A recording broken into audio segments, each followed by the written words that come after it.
રાખડી ના તાતણે જન્મોથી ગૂંથાણી ભાઈ બહેનના પ્રેમની અમર કહાણી। ઘણું જીવો મારી લાડલી બેના, જીવો હજારો સાલ રે, જ્યાં સુધી રહેશે ચાંદો સૂરજ, કરતો રહીશ વાલ રે। દાદાજીનું આંગણું ને માત પિતાના હિત રે, હર જન્મે તું થાજે મારો માડી જાયો વીર રે। સોનું થાશે આંગણિયું ને, સોના ઘરના દ્વાર રે, આવીને લઈ જાશે तुझने कोई राजकुमार। चार प्रकार के आहार है, अश्नम पाणम खाइमम साइमम। चारों प्रकार के आहार वो आज के नहीं है। आहार के प्रति जो विचार था वो हम इंसान नहीं थे, पानी के जीव थे तो भी हमारी वो भाव संज्ञा थी। हम मानव नहीं बने, देव नहीं बने, तब भी छोटे छोटे हम जीव थे कीड़ी मकोड़े के, तब हमने ये संज्ञाएं यानी कि ये विचार लेके चले। यानी आहार करना वो अलग बात है, आहार संज्ञा वो अलग बात है। आहार संज्ञा जो है ये आहार नहीं करते भी आहार मन में रहता है। बुढ़ापा आ गया, आहार करना है, नहीं जम रहा है, डाइजेस्ट नहीं हो रहा है, अनुकूल नहीं रह रहा है, परेशानियां बढ़ गई है, शुगर बीपी साथ नहीं दे रहा है, तो इसके वजह से आहार को आपने छोड़ तो दिया लेकिन मन में, और हालांकि शुगर वाले को मिठाई ज़्यादा पसंद आती है, आप ध्यान करना, ब्लड प्रेशर वाले को नमक ज़्यादा पसंद आता है। क्यों? जब रोग आता है तब सब ये चालू हो जाती है चैनल। हाँ, तो यहाँ पर आहार का जो त्याग बताया, वो आहार का त्याग, इसमें हमारे मुनिवर ने कागज भूल गए, मैंने लिखाया था अनशन के। तो आहार का जो त्याग है उसे अनशन कहा, अनशन। तो अनशन पे तो अभी बहुत सारे मुद्दे चले, लास्ट में संथारा के नाम पर, तो आपको पता ही है। तो अनशन जो है वो अनशन किसे कहते हैं? आहार का त्याग। तो आहार का त्याग आप सच में करते हो तो ज्ञानियों ने अनशन तक जाने के लिए आपको बताए पचखान कि भाई आप कम से कम आहार को त्याग करो। तो यहाँ शब्द बताए, आहार त्याग रूपे बाह्य समाधान आता है, वहां पर सहज रीत से आनंद भी आता है। जहां समाधान नहीं है ना, वहां आनंद नहीं है, सुख भी नहीं। आप जहां जहां समाधान कर सकते हो वहां आपने सुख का रास्ता चुन लिया। आपने जहां समाधान नहीं किया वहां आप खुद दुखी हो जाओगे, दुख के गर्ते खड्डे में पड़ जाओगे। सपनों में हत्या करनी या रियल हत्या करनी? करनी ही नहीं। क्या सपनों में भी क्या करनी ही नहीं? हत्या ही क्यों करे? घृणा, हम बैठे हैं और हमारे सामने किसी की घृणा करनी या सपनों में करनी ही नहीं, बात ही खत्म। घृणा हुई है तो निकाल दो उसे। अब खुश रहने का एक नया अंदाज ढूंढ लो। ऐसे सुख के बाद सुख, इस बातों को लेकर संयोग पद से हम वापिस कल ये बात लेंगे। राग दशा का, आसक्ति के परिणाम का, हमें जो पसंद है इसके लिए कूट कपट करके भी उसे हमें पास में रखना, ये जो बंधन है उसे समझना और उस बंधन से पीछे आना, मुंह मोड़ना। इस बंधन से हम उसको जाने और उसे कैसे कम करें। भगड़ा होने की बात है ही नहीं। अब घर छोड़ के चले जाओगे, मन में घर पड़ा है, उसका क्या करोगे?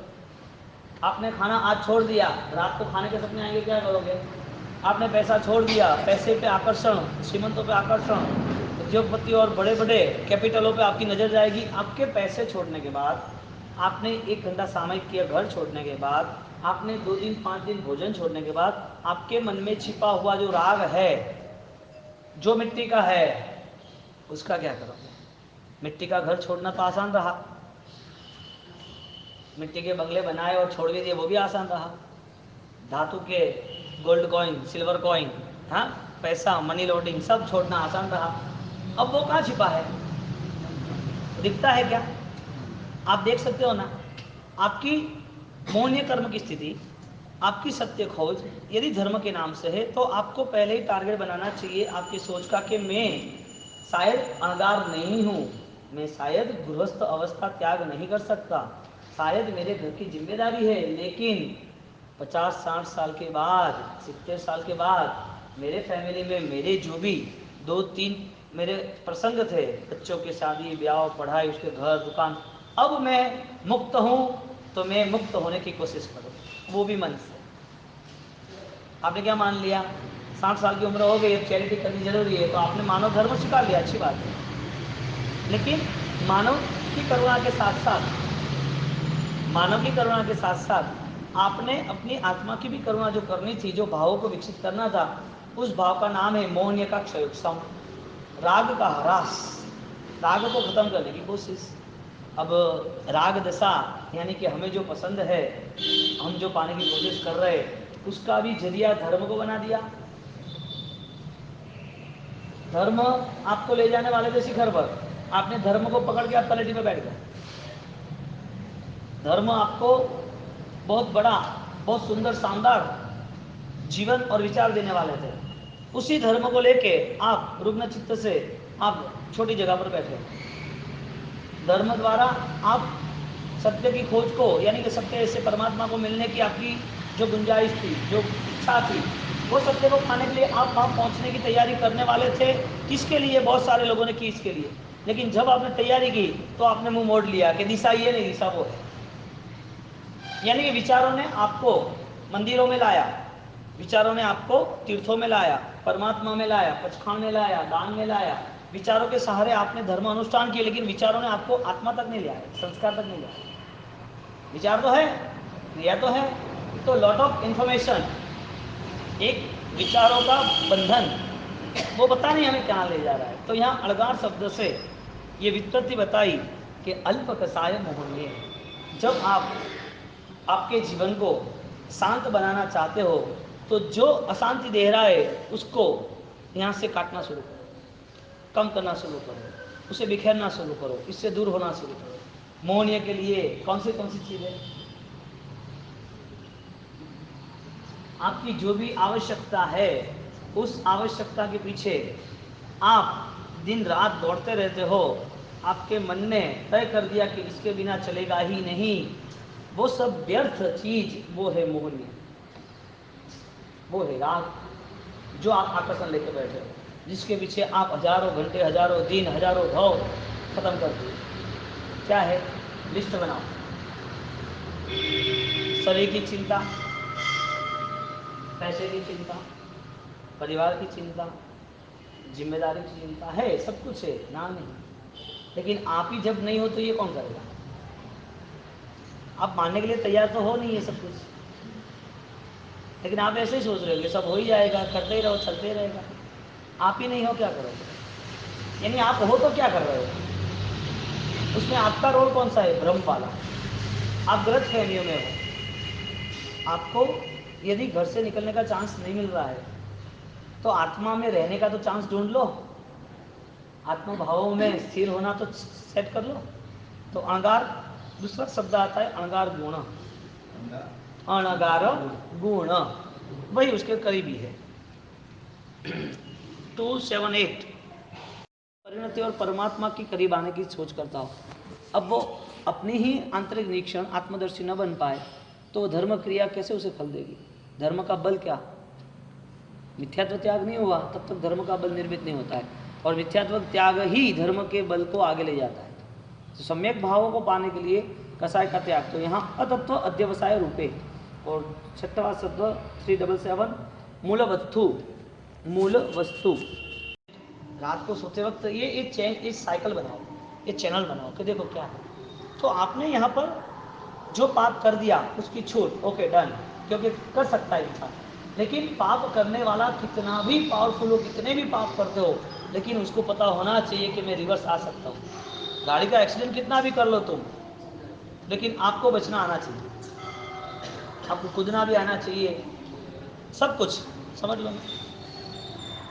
तो आपके पास वो सोच यदि निर्मित नहीं होगी तो धर्म की क्रिया भी निष्फल रहेगी, क्योंकि धर्म के पीछे कुछ छा ही नहीं। धर्म आज ही खत्म हुआ, आज का सामायिक, आज का प्रतिकोण, आज की क्रिया, वो आपको आत्मा के करीब नहीं गया। आत्मा के करीब आपका देह, आपका धर्म अनुष्ठान, उससे भी ज़्यादा पावरफुल आपके विचार। यानी पाप करने वाला व्यक्ति वो कभी भी गुनाहित नहीं है, लेकिन पाप करने के बाद वो भूल जाता है, पाप बार बार करके भी रिवर्स आने की कोशिश नहीं कर रहा है, वो ही गुनाहित।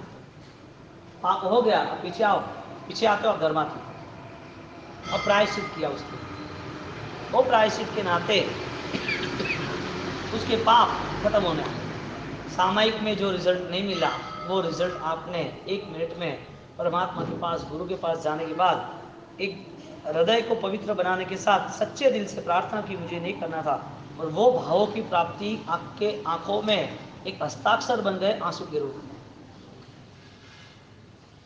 वो भावों की प्राप्ति ने आपको आंसू के समुद्र को बाहर ला दिया, और आपकी आंखों में ऐसे आंसू आ गए जिसके वजह से आपके पाप वो पानी में धो गए साफ। खामे में संबजी तत्सव इच्छा में दुखड़ा जे में जीवा विराही आए दिया वे दिया। हमने पहले दिन प्रतिकोण में ये बात बताई थी ना, गिरिया वयम सूत्र के अंतर्गत, कि क्या है सब कुछ। आज का कोई प्रायश्चित नहीं करना है, आज कोई पापों के लिए आज की कोई क्रिया नहीं है। हजारों लाखों करोड़ों हम छोटे छोटे चींटी भी थे ना, तो भी किसी को काट लिया था, वो भी पाप सिर पे खड़ा, छोटी चींटी है तब भी। तो ये सब पापों का बोझ लेके हम यहाँ आए, हमें पापों के बोझ से हमें मुक्त होना है, या धर्म प्रवृत्ति से कोई संसार में पुण्य मिला है उसकी खुशी मिल रही है। आप क्या सोच के धर्म प्रवृत्ति में जुड़ रहे हो? हाँ, विचारों का परिवर्तन ही नहीं। किसी को भी कोई भी तरह से कोई भी अनुकूलता मिलती है, धर्म के रास्ते वो आगे निकलते हैं, तो पहले ही वो टारगेट अपने खुद का होना चाहिए। और आपको एक नम्र निवेदन, ये बात सब आपके खुद के आत्मा के लिए ही है। यहाँ आपको संसार में कई सारे लोग कर्म के वश, विचारों की शून्यता के वश, अज्ञान के वश बहुत सारी गलतियों वाले दिखेंगे, कभी भी किसी की निंदा नहीं करना। ये आपके लिए एक अत्र है, संसार एक सुगंध है, महक है। इस चीज को आप कभी भी कानून या कोई तलवार नहीं बनाना, किसी के ऊपर वार नहीं करना। इस ज्ञान को लेके, इस विचार को लेके किसी की गलतियां नहीं ढूंढना। ये सब ज्ञान हमारे आत्मा के लिए। और संसार में 99% लोगों को एक दूसरे की गलत बातों में ही रस है। मेरी भी आप कल गलत बात करोगे, होगी, राजेश्वरी की भी हुई है, महावीर की भी हुई है, लोग यही है, सीता की भी हुई, संसार यही है। लेकिन वो संसार से मुक्त होने का ही रास्ता हम विचार शुद्धि का कर रहे हैं, विचारों का आदान प्रदान। तो बार बार आत्मसाक्षी आत्मा के भावों को ढूंढने की कोशिश करते, और वो पश्चाताप के भाव, गलती हो गई, पता चल गया गलत है, आपने प्रायश्चित शुरू किया, अब वो प्रायश्चित के नाम पे आपका हृदय इतना नॉर्मल बन गया, जिसकी वजह से next 2 days 5 days next monthly वो पाप करना आएगा, तब आपका मन ना बोलेगा नहीं करना। आपका मन तुरंत ऑर्डर करेगा, यार ये क्यों किया है, वापस नहीं करना था।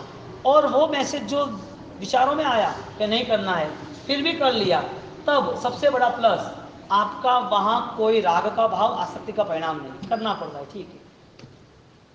आपके परिणाम अशुद्ध नहीं है, शुद्ध है। आपका देह काम कर रहा है, आपके विचार अभी उसमें इन्वॉल्व नहीं हुए।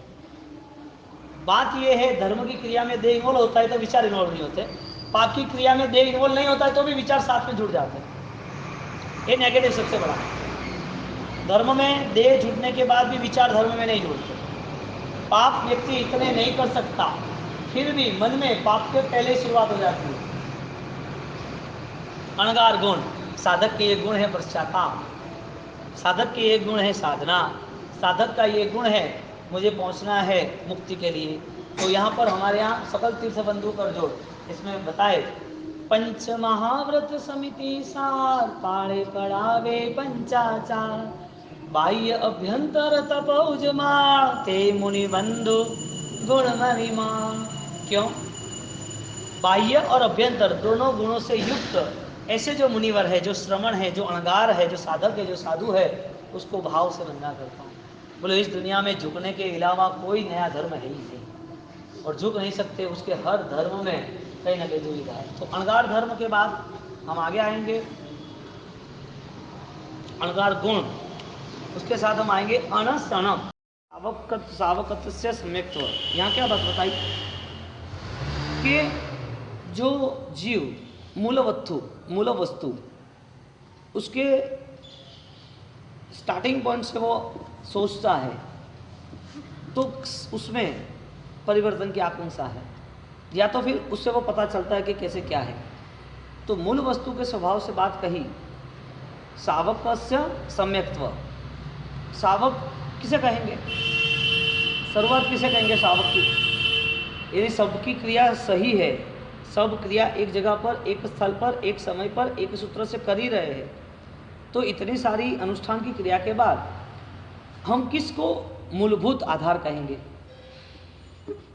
व्यक्ति को आधार कहेंगे, सूत्र को आधार कहेंगे, उस उम्र को आधार कहेंगे, उस सुखी दुखी श्रीमंत गरीब उसको आधार कहेंगे? आधार किसको कहेंगे?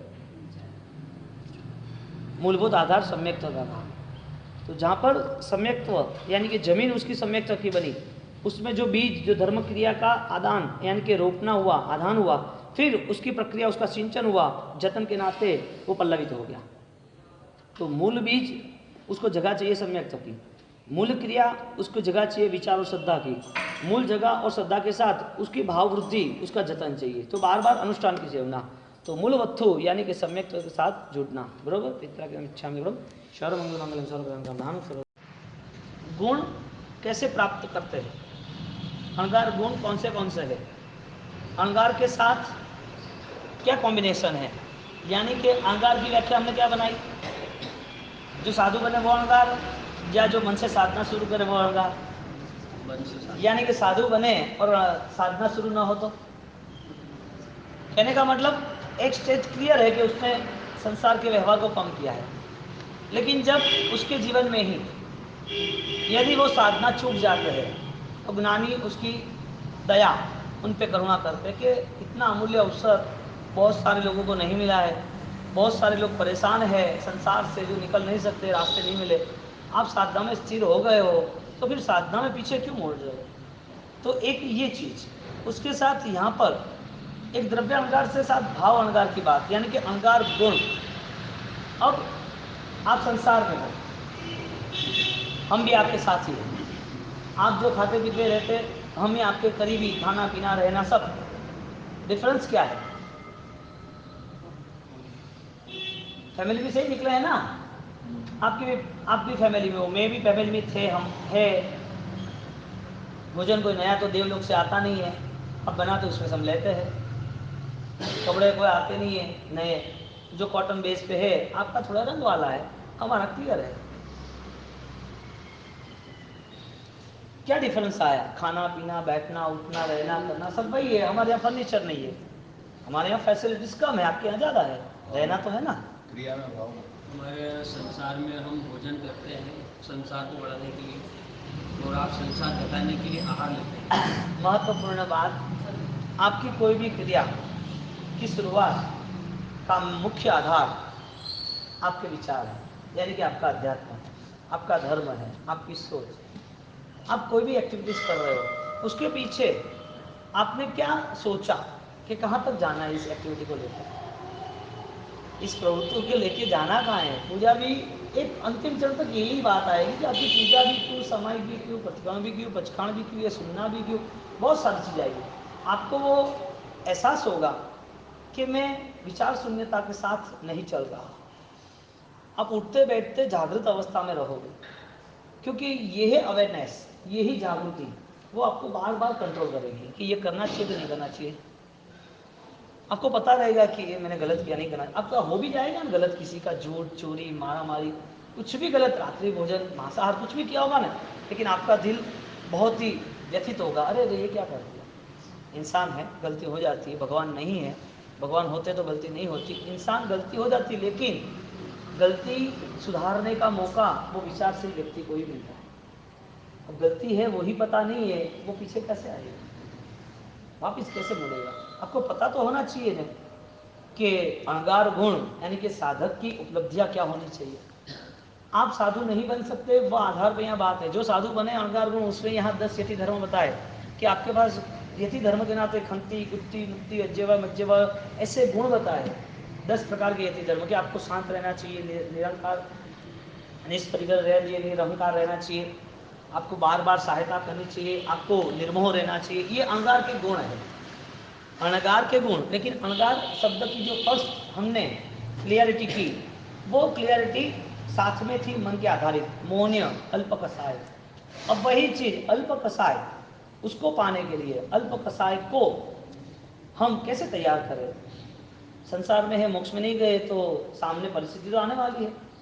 हमारी सोच इतनी पावरफुल नहीं है, पीछे की सब सोच, पीछे के पूर्व भोग के सारे विचार वो भी रोल में आ जाएंगे कहीं ना कहीं। तो वो आने दो, आप जो भी कुछ एक्टिविटी करते हो करने दो, हो जाने दो, चाहे गलत है तो हो जाने दो। लेकिन आप जब गलत प्रवृत्ति के बाद सोचोगे ना कि मुझे ये करना नहीं चाहिए, गलत कर दिया, तो वो आपका प्रायश्चित है, वो आपका प्रतिक्रमण है। क्योंकि आपका मन व्यथित हुआ, दुखी हुआ, अरे रे ये क्या हुआ। यानी कि आपकी जागृति हर पल होनी जरूरी है। अब उसका प्लस, आपने जब भी गलती पता चली कि 18 पाप स्थानक गलत है, हिंसा, झूठ, चोरी, व्यभिचार, व्यसन, किसी को गिराना, कुछ भी आपने किसी जीव के प्रति घृणा की, वो गलती असुर जाने अनजाने। कल रात को बताया ना वो छोटा सा दृष्टांत, क्या अनजाने में भी आप कुछ करते हो तो इसका मतलब बचाव नहीं है, वो भी आपको कोई ना कोई कानून तो लगता ही है। जुर्म हुआ है, आप मान नहीं रहे हो कि रात्रि भोजन को जुर्म है, आप मान नहीं रहे हो कि आलू प्याज जुर्म है, आप मान नहीं रहे हो कि ये पैसा, ये संसार, इसके पीछे छिपे हुए बहुत गलत रास्ते वो जुर्म, आप नहीं मान रहे। आप तो ऐसा है आपकी मान्यता कि मुझे 5, 10, 15 करोड़ रुपये मिल जाए, मेरे संसार में लोग मेरे आसपास में घूमे, मैं समाज में बड़ा हो जाऊं, समाज में मेरी एक अच्छी सी प्रेस्टीज बन जाए, समाज वाले उनको लगे कि हाँ ये बड़ा आदमी है। ये सब आपने जो धारणा बना रखी ना, वो मिल भी जाएगी, उससे भी ज़्यादा मिलेगी। आप नरेंद्र मोदी के राइट है, नरेंद्र मोदी या बिल गेट्स, आप कोई भी ओबामा, अच्छी से अच्छी प्रेस्टीज, अच्छी से अच्छी पद, अच्छे से अच्छा आपका पूरा संसार का जीवन रहेगा, लेकिन आप अपने ही करीब नहीं आ पाए। आपके करीब बहुत कुछ आ गया, आपके करीब बहुत कुछ आया, आपके ही करीब ना आए। आप कौन हो वही पहचान नहीं रही, तो उसको पाने की भी कोशिश कैसे करोगे? तो ये पाने की कोशिश से आपने जो गलत किया वो हो गया, हो जाने दो। पहले तो कंट्रोल ही करना था, मुझे नहीं करना है, इसके लिए भगवान ने पचखान बताया कि भाई तुम पचखान ले लो, ये नहीं करना है। शायद पचखान टूट गए, कल मुड़ के पचखान लिए टूट गए, चलो लेट गो। कैसा है, आप सोचते क्या पता है, पचखान लेके टूट जाएंगे, बहुत पाप लगेगा, मुझे नहीं लेना। आपकी ये कमजोर मान्यता है। कपड़े पहनते तो फटते कि नहीं फटते? हाँ, खाना खाते रिएक्शन होता है तो बीमार होते कि नहीं होते? इसका मतलब खाना छोड़ देना कि दवाई लेना? कपड़े फटे हैं तो सांस लेने चाहिए ना, कपड़े थोड़े छोड़ने चाहिए। पचखान लेते वक्त टूट जाते हैं तो पचखान का सॉल्यूशन है प्रायश्चित। आप क्या सोचते हो, मुझे पचखान नहीं लेना है? और रात की बात ये थी ना, पचखान नहीं लेना है। हाँ भैया, पचखान लेने, उसको सुधार करना।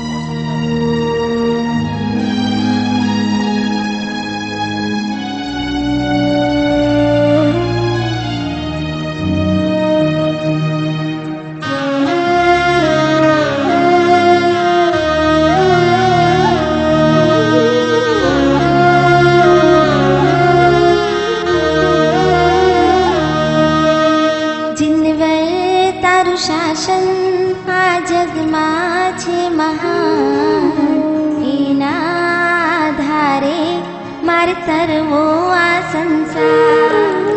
જીનવર તારું શાસન આ જગમાં છે મહાન, એના આધારે મારે તરવો આ સંસાર. મને જ તારશે ભવ પાર ઉતારશે, મઝધાર માં નૈયા કાંઠે પહોંચાડશે. એવી મુજને શ્રદ્ધા છે, સાચે સાચી શ્રદ્ધા છે. દ્રઢ મુજને શ્રદ્ધા છે, પાકે પાય શ્રદ્ધા છે.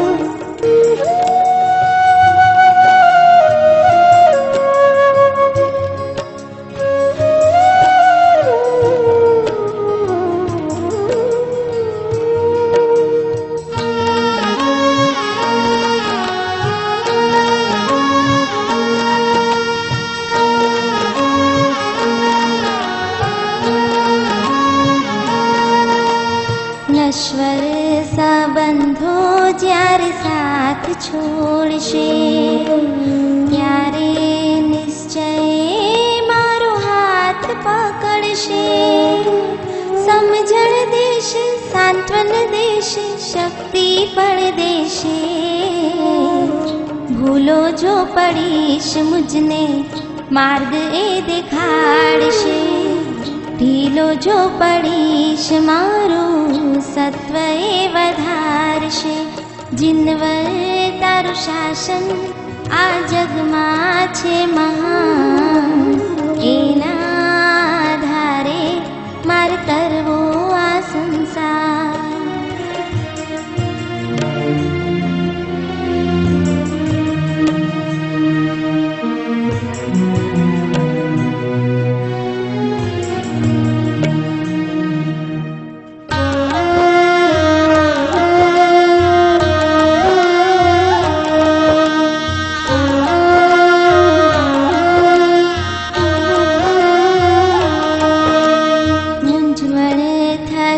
તો માર્ગદર્શન આપશે. અવઢવમાં સાચી મને સમજણ આપશે. મોક્ષ માર્ગનું એકાંતે આકર્ષણ આપશે. પુરુષાર્થ કરશે ને આધાર આપશે. સમર્પિત થયેલાનું ધ્યાન સદા રાખશે. જીનવર તારું શાસન આ જગમાં છે મહાન. એના આધારે મારે કરવો આ સંસાર.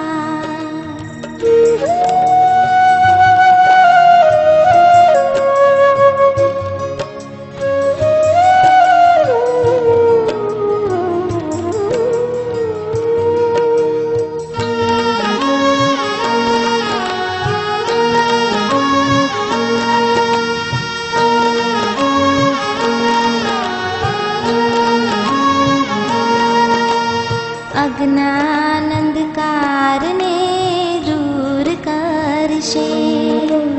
જ્ઞાનના જ્વાળા જરૂર એ કરશે.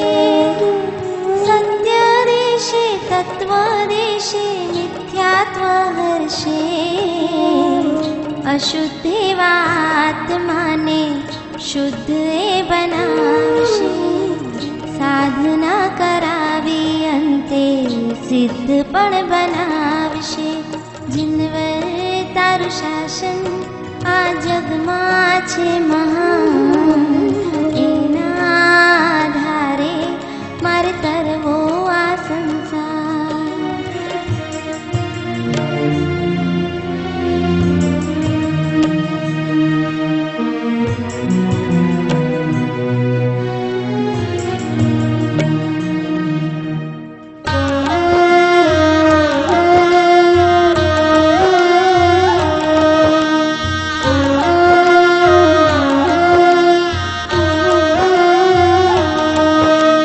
શાસનને કાંતે સૌને સુખદાયી છે. શાસનથી વિપરીત બધું દુઃખદાયી છે. જીન શાસનની પ્રત્યેક આજ્ઞા શિવદાયી છે. આજ્ઞા જે પાડશે તે શિવ સુખ પામશે. શરણે જશે જેના ભવ દુઃખ માંગશે.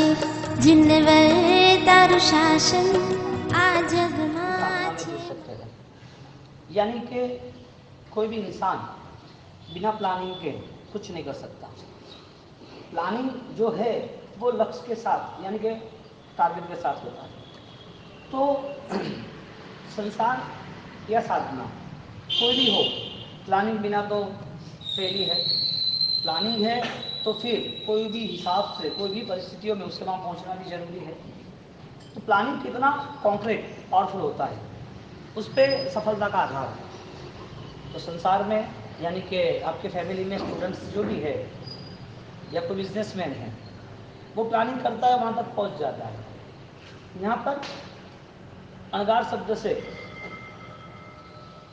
बात बताई है कि एक साधक यदि वो सार्थक जीवन की कोशिश कर रहा है तो उसके पास सोच भी वह सकारात्मक है।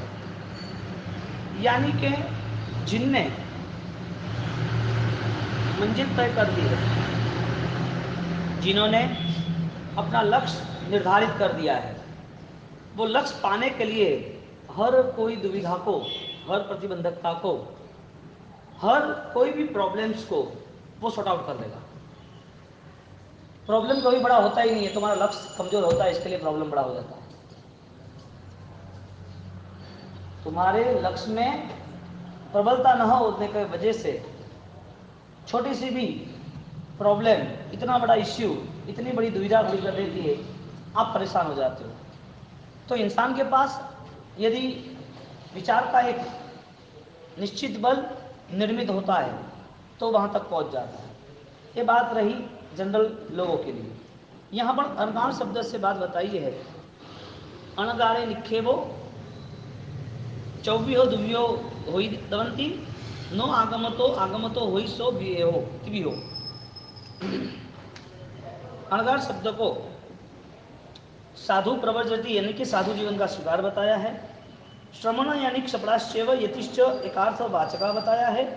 ये अणगार शब्द की ये व्युत्पत्ति रही। अब उसे यहाँ पर विश्लेषण करते हैं।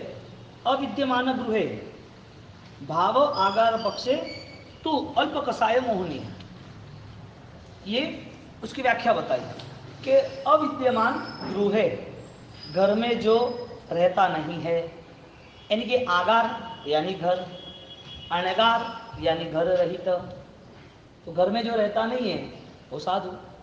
आगे बताया क्या जो घर में है वो क्या कभी साधक नहीं बन सकते? हम दो लाइन के बीच में यानी कि बिटवीन द लाइन जो भी गैप है उसका राज पकड़ना चाहते हैं। जो आगार जो घर में है वो क्या साधक नहीं? जो संसार में है वो साधक नहीं? तो भगवान ने कहा घर जो मिट्टी का बना हुआ है वो एक द्रव्य घर है, लेकिन मन से जो जागृत है, आपने 50 साल के बाद आपको पता चला कि हाँ जीवन तो अच्छा ही जीना चाहिए, हमें तो पता ही नहीं था इसे। आपको ऐसा मालूम तो लगा कि इस जीवन को पाने के लिए तो हमें कोई किया ही नहीं कुछ काम, हम तो अपरिचित थे। अब 50 साल की उम्र में आपको कुछ करना है, लेकिन आपके शरीर साथ नहीं दे रहा है, आपके फैमिली की जिम्मेदारी है, अब आप क्या करना आपको? तो क्या आप साधु नहीं बन सकते? तो यहाँ साधु की व्याख्या बताई है जो घर में नहीं रहते हैं। घर की व्याख्या द्रव्य से जो गृहस्थ अवस्था का त्याग करता है। गृहस्थ अवस्था का त्याग इसलिए करना है कि उसे बहुत सारी आराधना का अवसर मिले, समय मिले, बार बार वो आराधना में जुड़ सकता है।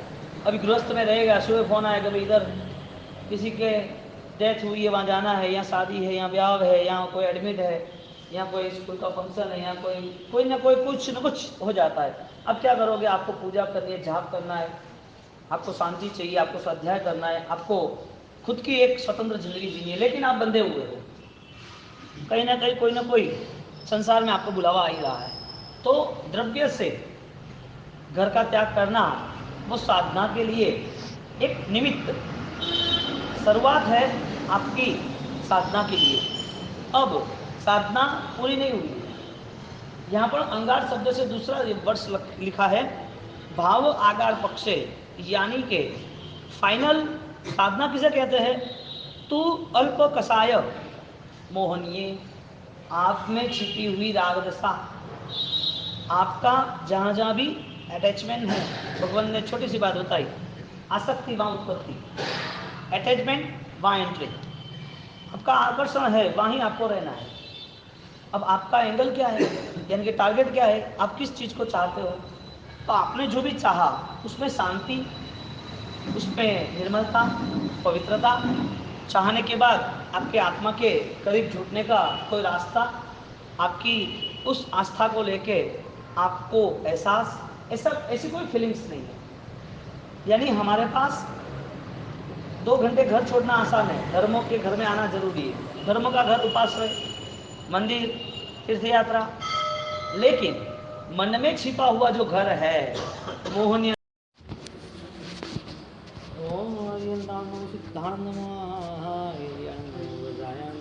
भवति सर्वसाहुणम् ऐसो पंचन उपकारो सर्व पाप प्रणाश मंगलम जय बेजन बड़मा वै मंगलम नमो दुर्वाद राजाधिये दीवार निवारिणे अरहत योगिनाथाय महावीराय दायिने सर्वारिष्ट विनाशाय सर्वाभिष्टार्थदायिने सर्वलब्धि निदानाय गौतम स्वामिने नमः।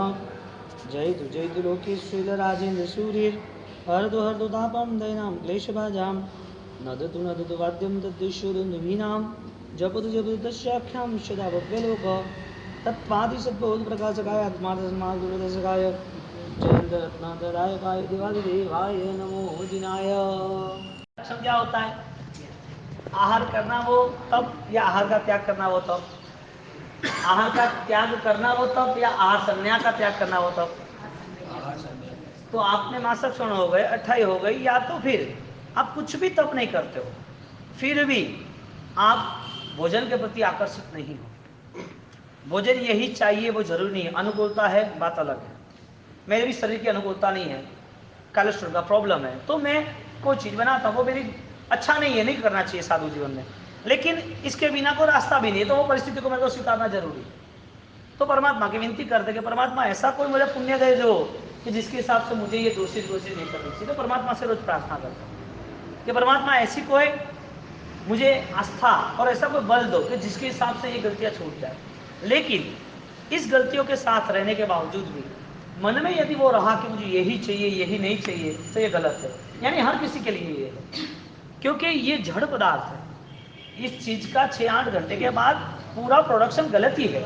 ये चीज खाने के बाद भी ये सिर्फ और सिर्फ आहार 5-10 सेकंड से ज्यादा नहीं रहता है, लेकिन वही आहार संज्ञा ने, वो खाने के भाव ने छोटा सा भी आयुष्य तंदुलिया मत्स्य का था, जो बड़ी भैल मछली उसके आंखों के अंदर सिर्फ चावल के दाने जितना ही उसका दे और सिर्फ अंतर्मुहूर्त 48 मिनट का ही आयुष्य, लेकिन बड़ी मछली जैसे मुंह फाड़ती है और बहुत सारी मछली आती है और जाती है पानी के साथ, और तुरंत ही वो सोचती है मछली छोटी सी आंख में जो तंदुलिया मत्स्य, तंदुल यानी चोखा चावल, अक्सर वो आंख में रहती, वो सोचती रहती है ये क्या खा रही है, इतनी सारी मछली खा नहीं रही है, मैं होती तो खा लेती, सब कुछ खा लेता, पेट भर जाता, ये तो छोड़ देती है।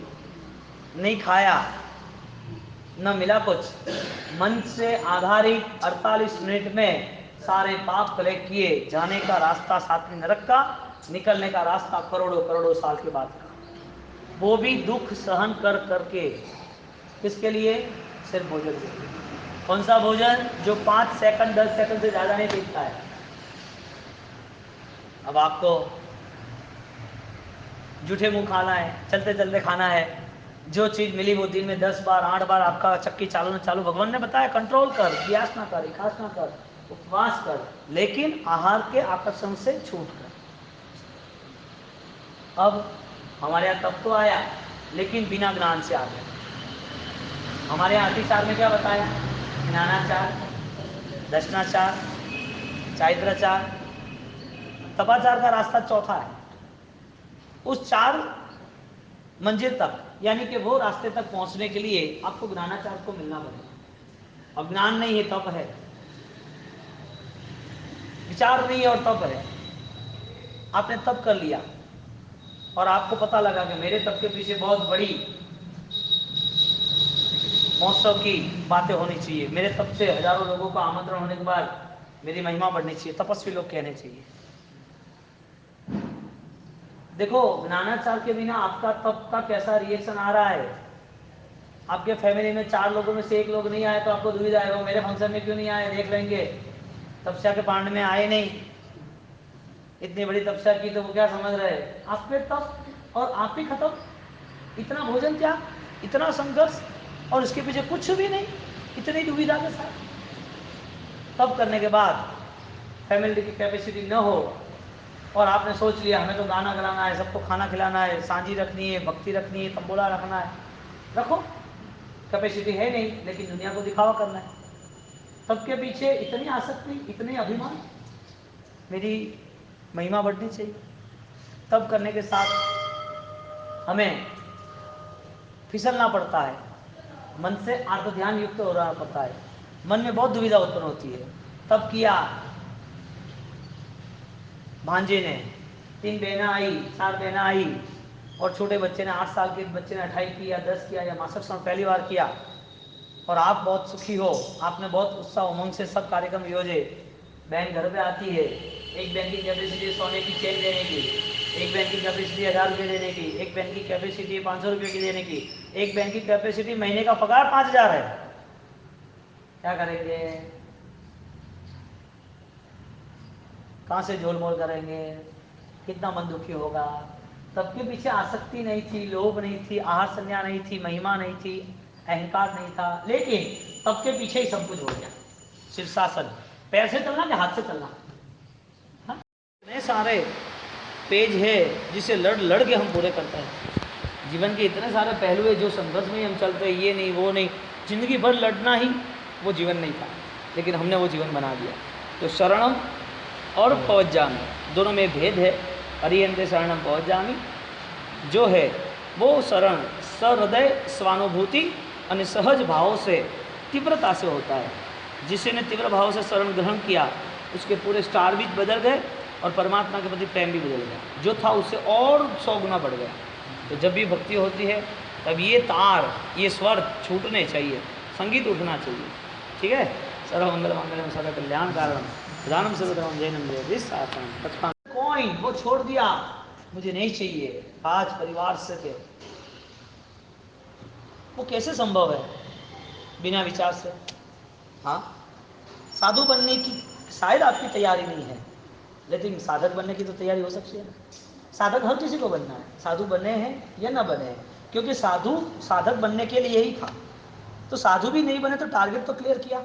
तो टारगेट के लिए आपको फर्स्ट पचखान लेना आवश्यक है। पचखान यदि कहीं पर भी ब्रेक हो गया, टूट गया, पचखान में कोई प्रॉब्लम आए, पचखान थोड़ा कमजोर बन गया, तो वो पचखान को साधा जाता है प्रायश्चित के द्वारा। तो कंदमूल आपने खा लिया, जमीन तन खा लिया, रात को खा लिया, गलत रास्ते को चुन लिया, लेकिन आप जागरूक हो, मुझे नहीं करना था फिर भी हो गया, इसके लिए आपने प्रायश्चित किया कि गुरु भगवान मुझे क्या करना है, ये गलती हो गई। अब प्रायश्चित के बाद आपने अब तैयारी की कि अब मुझे न हो तो अच्छी बात है, तो आपने गिल्टी फील, कॉन्शियस फाइटिंग, आपकी आत्मा में जो छिपा हुआ दर्द पाप था उस विचारों ने अब युद्ध शुरू कर दिया। कॉन्शियस फाइटिंग, क्यों युद्ध किया? कि नहीं करना चाहिए। अब आपने जो सोचा ना वो ही आत्मसाक्षी भाव है, वह प्रायश्चित है, वह धर्म है। क्योंकि भगवंत ने नौकर महामंत्र से सबसे बलवान पद कौन सा बताया? सब पावपनाश, सबसे बलवान 9 पद में सबसे पावरफुल यदि कोई पद है, यदि कोई शब्द है, यदि कोई राज है, यदि कोई सफलता है। क्योंकि अरिहंत होने के बावजूद भी कई लोग नहीं तीरे, अरिहंत साक्षात मिले फिर भी भाव परिवर्तन नहीं आया, गुरु मिले फिर भी जीवन में कोई नया श्रृंगार, जीवन में कोई नए रंग ढंग नहीं चढ़े, लेकिन सर्व पापों के नाश की जो भावना, जिसे धर्म कहेंगे, जो धर्म की भावना शुरू हुई और परिवर्तन शुरू हो गया। देव गुरु ने जो काम नहीं किया वो आपके विचारों ने किया, लेकिन आपके विचारों के लिए देव गुरु ही जरूरी है। तो देव गुरु मीडिएटर है। देव गुरु होने के बाद, देव गुरु मिलने के बाद भी यदि परिवर्तन नहीं आता है तो धर्म का अभाव है। और देव गुरु ने एक बात, एक ही इशारा कर दिया तो वो भी इशारा काफी है पूरे जीवन को रंगीन बनाने के लिए, क्योंकि वो इशारा वो आपके सोच को छू लिया, गहराई तक चला गया। अब सर्व पापों का नाश, यानी कि जो पाप है उसे आप परमात्मा, गुरु और आपकी आत्मा के लिए आप क्लियर कर रहे हो कि मैं इसको ये नहीं करना था। आपने तप नहीं किया ना, और तप करने के बाद जो भी आपको फल मिलने वाला था उससे अधिकतम 100 गुना फल सिर्फ ये भाव से मिला, जिससे हम प्रायश्चित कहेंगे, जिसके लिए हम पूरा विचार 14 के दिन मन वचन काया करिए। क्यों? हर बात पहले प्राण की पाल दीजिए, मुसावात कीजिए, हर वक्त। हाँ, क्यों? प्रायश्चित का इतना बड़ा धर्म। प्रायश्चित के लिए अनगार गुण बताया है कि आप कन्फेशन कर रहे हो, वो आपका पॉजिटिव थॉट्स है। अब कन्फेशन ही नहीं कर रहे, आपने तो ऐसा ही सोच लिया मैंने इतना सामायिक किया, इतनी पूजा की, इतने वसीयत किए, इतने प्रतिमान किए, इतने चौवियार किए, इतने दान किए। आपकी गिनती क्या है? आराधनाओं की, अविराधना त्याग की, आराधना पता नहीं आप पकड़ क्या रहे हो कि दुनिया ने 500 मिल के मुझे करना है, वो सामयिक करे मुझे करना, उनने मंदिर बनाया मुझे बनाना, उसने ये लाभ दिया दान दिया मुझे ये करना। आपने मान लिया कि जो कुछ खर्च कर रहे खुद तब कर रहे वो हमारा धर्म है, आपने वो मान लिया नहीं कि मैं मन से जो भी गलतियां मैं लेके चल रहा हूं उसे भी मुझे परखना है। आप धन त्याग कर सकते हो, अशुभ विचार का त्याग क्यों नहीं करते? आप भजन त्याग कर सकते हो, आपकी गलतियां है उसका त्याग क्यों नहीं कर सकते? ये सरल काम है, वो बहुत कठिन काम है। यानी सरल काम ये है ना, बिना तप के बिना पैसे के सरल काम क्या है? नहीं पैसा खर्च करना सरल है, पर मन से कोई चीज को त्याग करना बहुत कठिन है। आपके पास सरल बहुत कुछ है, आपने अभी तक टारगेट नहीं बनाया। संसार कहाँ सरल है? संसार सरल कहाँ है? इतने धोखे पड़ रहे, इतने मार लाठी पड़ रहे, इतने हंटर पड़ रहे, इतने आतंकवादियों चारों ओर घूम रहे, आपके करीब वाले आपकी निंदा कर रहे, आपके पास में रहने वाले वो आपको गिराने की कोशिश कर रहे, आपका कोई है नहीं फिर भी आपको लग रहा है कि इनसे संभाल के रखना है, फिर भी उसको पास में रख के यही सोच रहे हो कि हाँ ये मेरा है, सब भ्रमणाओं से मुक्त होना ही नहीं है, और फिर आप सरल समझ रहे हो संसार। बहादुर, दरबार, ठाकुर, जाबाज, हाँ पुण्यशाली हो ना आप, आपको संसार मिल गया, अच्छा है, लाखों करोड़ों रुपये कमाने के लिए दौड़ रहे हो, आपका पुण्य साथ दे रहा है। दुर्गति में जाने वाला पुण्य आपको पसंद है, जो आपको पैसे के पीछे पाप करा रहा है, आपको मन से मिला हुआ जो पुण्य है वो आपको पाप करा रहा है, वो आपकी कोई सोच में परिवर्तन नहीं ला। टारगेट क्या बनाया? सिर्फ कि पहले सिद्ध को वंदन करना चाहिए, अर्यंत और सिद्ध को वंदन कर दिया है, वो सर्वश्रेष्ठ है, तो आचार्य भगवान को क्यों वंदन करना? यदि आचार्य भगवान को हम वंदन करते हैं तो आचार्य भगवान यदि वो सूर्य समान है तो फिर तारों की गिनती क्या, दूसरे ग्रहों की गिनती क्या, सूर्य है तो ऐसे मुनिवर है, उपाध्याय है, गणी है, पन्यास है, साधु है, अब छोटे और बड़े हैं, उनको वंदन करने से क्या, आचार्य से वंदन से सब कुछ आ गया ने, बड़ा जंप लगाया ने, बड़ा प्रॉफिट हो गया ने, बड़ा वंदन हो गया ने बड़े लोगों को करने के साथ। तो नौकर महामंत्र में मंगल क्या? खाली नमो शब्द मंगल है, अर्यंत सिद्ध दोनों को अलग किए, अर्यंत मंगल, सिद्ध मंगल, आचार्य, उपाध्याय, साधु, 5 में से कोई एक मंगल है, पांचों मंगल है, पांचों मंगल है तो फिर सर्व पाप प्रणाशु क्यों रखा? 5 ही मंगल रखना चाहिए ने, 5 शब्द में नौकर खत्म कर देना चाहिए ने। यदि नौकर खत्म नहीं करना था, लास्ट के 9 पद रखे तो और भी नया कुछ चल रहा है, जो संघ भी महामंगल है, और सारे सुकन है वो भी महामंगल है, और सारी लब्धि और शक्ति और विविध जो विद्या है वो भी मंगल है, बहुत कुछ मंगल है। मंगल में ये सब क्यों खत्म किया? मैसेज क्या मिल रहा है दिमागों से? भेड़ की चाल नहीं है, आप समझ लेना, आपकी, आप शेर हो, शेर कभी किसी के पीछे कॉपी नहीं करता, चाल नहीं चलता, भेड़ के लिए कोई शेर चाल होती भी नहीं कभी भी। आपको भेड़ की तरह जीना है तो भेड़ की तरह ही मरना है। अभ्यंतर यात्रा की जानकारी जो अभ्यंतर जीता होगा उसे पता चलेगा, सामने वाला अभ्यंतर यात्रा में है या नहीं है, आंतरिक सामर्थ्य है या नहीं है, वो अभ्यंतर यात्रा व्यतीत करेगा वही होगा। बाहर की यात्रा वाले को कुछ नहीं पता चलता, और अभ्यंतर का वो इतिहास नहीं होता, बाहर का इतिहास होता है। अभ्यंतर वो चिन्ह रहित है, आंतरिक साधना उसके कोई चिन्ह नहीं होते, उसके चिन्ह अपूर्व होते हैं, अपार होते हैं, और पार रहित यानी कि मोक्ष तक रहते हैं। पंछी उड़ता ही रहा, नाचता ही रहा, आवाज करता ही रहा, खिलता ही रहा, पंछी जहां था वहां कोई चिन्ह छोड़ के गया? उड़ान ही उसकी महक थी। साधक अभ्यंतर यात्रा में निकल गया, अब उसके पास नमो शब्द का बहुमान होना चाहिए, अर्यंत का बहुमान होना चाहिए, 5 पदों के साथ 155 नमोकारों का बहुमान होना चाहिए, या फिर पूरा नौकर महामंत्र मंगल है इसके लिए उसका बहुमान होना चाहिए। आपके जवाब के साथ मेरे दूसरे और नए 3-4 प्रश्न खड़े हैं, बताओ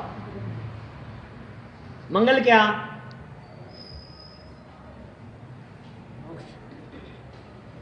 उधार ज्ञान नहीं बांटना, जो मन मान रहा है वही बोलना।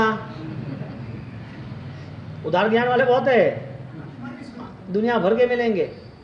यहां पर बात बताई आत्मशुद्धि की। आत्मशुद्धि के लिए अर्यंत मिल भी गए, अब लॉजिक के साथ अर्यंत मिल गए तो क्या अर्यंत के साथ सब अपना कर्मक्षय करके मोक्ष में चले गए? यानी अर्यंत ने बोला चलो मैं जाता हूं, मेरे साथ आप सब आ जाओ, यानी कि अर्यंत के साथ किसी को पुरुषार्थ करना या नहीं करना? गुरु गौतम स्वामी को पुरुषार्थ नहीं किया होता तो चलता कि नहीं चलता? प्रभु महावीर के जो भी अनुयायी है, प्रभु महावीर के जो करीब है, उनको पुरुषार्थ नहीं करना चाहिए ना, क्योंकि अर्यंत तो तार देंगे ना। अर्यंत की साधना करते हो तो फल नहीं मिलेगा बिना पुरुषार्थ के? हाँ ना, हाँ ना, हाँ ना, हाँ ना, दो आंसर चल रहे। अर्यंत की साधना करने वाले को क्या करना चाहिए? अर्यंत मिल गए, अर्यंत के शब्द मिल गए, अर्यंत शब्द वही अर्यंत है कि अर्यंत शब्द भिन्न और अर्यंत भिन्न?